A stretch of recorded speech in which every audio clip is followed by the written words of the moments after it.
Baru saja kita menyaksikan ya, ada 7 menteri koordinator, 41 menteri teknis begitu, dan juga ada 6 kepala lembaga setingkat menteri yang sudah dilantik, secara resmi dilantik oleh Presiden Prabowo Subianto dan Wakil Presiden Gibran Rakabuming Raka.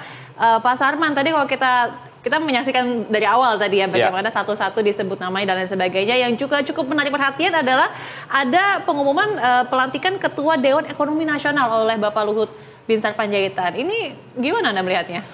Ya, ini memang sesuatu yang menarik ya. Jadi kita juga tadi melihat susunan kabinet tadi, kok di depan ada Pak Luhut gitu ya.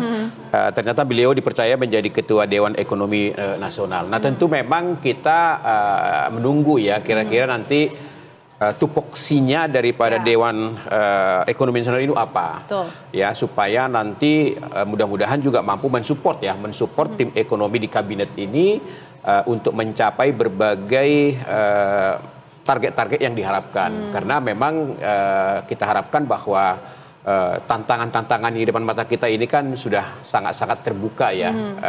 Geopolitik saat ini semakin memanas, ini membuat ketidakpastian bagi ekonomi global.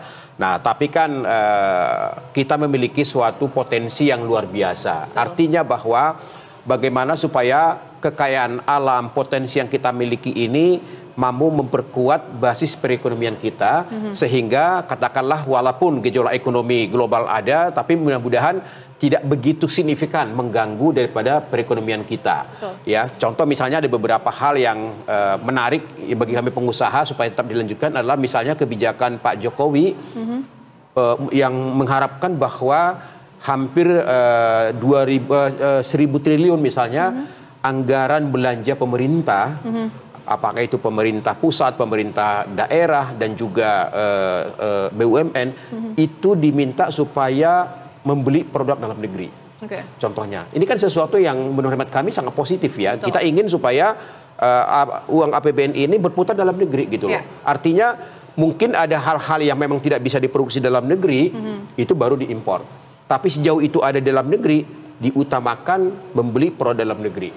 Kalau ini berputar, tentu ini juga akan mampu memberikan kontribusi terhadap pertumbuhan ekonomi kita, kemudian juga bagaimana UMKM juga di daerah juga bisa menikmati dalam hal ini, apalagi juga di zaman Pak Jokowi ini kan ada yang namanya e-katalog ya, LKPP, yang semua pengadaan barang dan jasa itu sudah melalui elektronik. Jadi ini membuat kesempatan, memberikan peluang kepada pelaku usaha UMKM untuk dapat juga menikmati belanja-belanja pemerintah dalam hal ini gitu.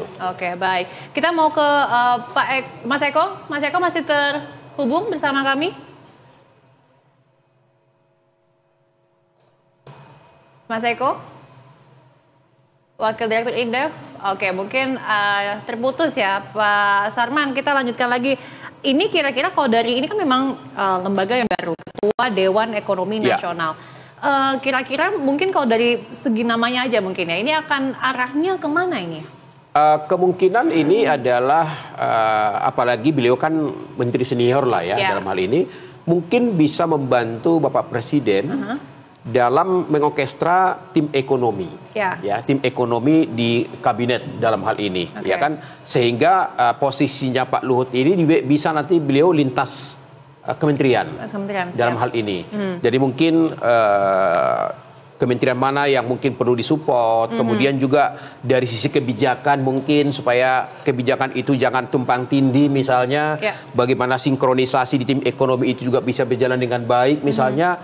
Nah, mungkin itu akan menjadi itu menjadi tugas beliau. Nah, kita tunggu sebenarnya. Karena beliau kan dilantik bersama dengan kabinet. Berarti kan posisinya ini adalah posisi yang bisa saja mungkin sedikit di atas menteri ya.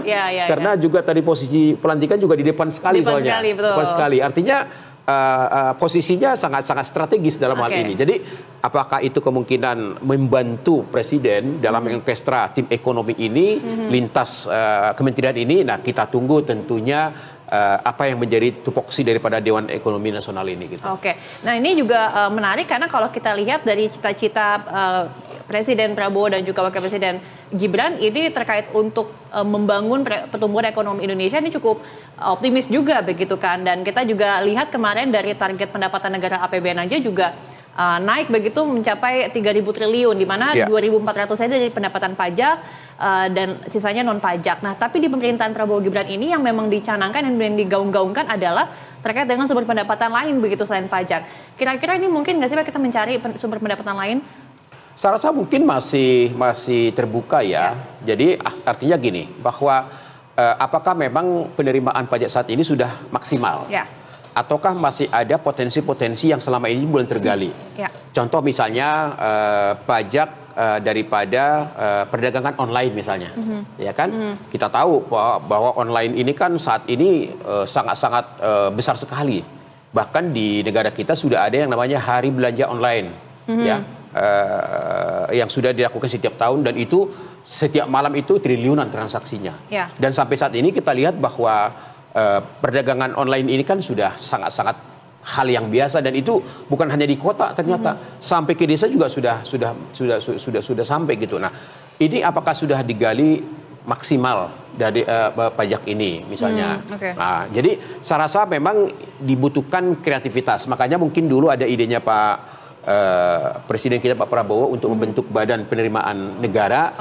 Tapi saat ini kan sudah ada 3 kementerian itu. Makanya saya katakan tadi wamen-wamen ini kan harus ada tugasnya yang lebih khusus. Misalnya seperti Kementerian Keuangan, ya kasih aja tugas salah satu wamen, tugasnya adalah meningkatkan penerimaan negara. Tentu beliaulah yang bertanggung jawab nanti sumber-sumber apa lagi yang perlu digali dalam rangka untuk mensupport daripada APBN kita dalam hal ini. Gitu. Apalagi sekarang wamennya udah ada 2 gitu kan? 3 sekarang ya bahkan. Jadi ada beberapa kementerian yang 3 seperti Menteri Keuangan ada 3, Kementerian BUMN misalnya betul. ada 3, kemudian ada yang 2. Jadi kita melihat sih begini ya, bahwa asalkan memang apa yang disampaikan oleh Pak Prabowo, bagaimana kabinet ini kabinet yang kolaboratif, yang bisa bekerja sama dengan baik, menghilangkan ego sektoral.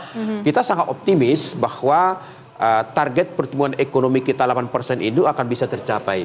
Tentu memang kita lihat saat ini kan kita di angka 5%. Atau katakanlah mungkin sampai tahun depan kita menuju stabilisasi, kemudian juga mungkin geopolitik juga semakin menurun dan kondusif.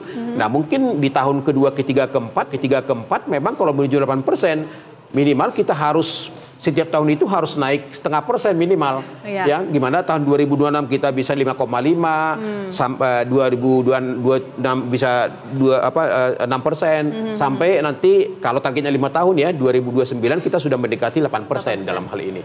Nah, potensi dan peluang itu cukup besar, apalagi saya katakan tadi bahwa ini kan hilirisasi ini kan baru nikel yang harus kita kejar saat ini, ya kan? Tapi di sana kan masih banyak ada tembaga, ada biji besi, ada bauksit dan lain-lain, dan juga peluang-peluang di sektor-sektor yang lain.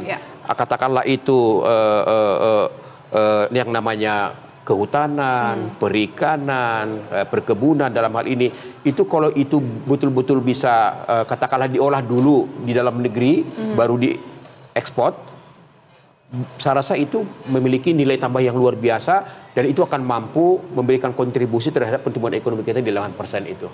Nah, kita akan bahas lebih dalam lagi mengenai bagaimana cara memastikan bahwa susunan kabinet Merah Putih yang sudah dilantik begitu ya tadi oleh Presiden Prabowo Subianto ini bisa berjalan efektif. Tapi kita harus jeda dulu, Pak Sarman dan Pak Pirsa, tetaplah bersama kami di Berita Satu Spesial Pelantikan Menteri Kabinet Merah Putih Prabowo Gibran.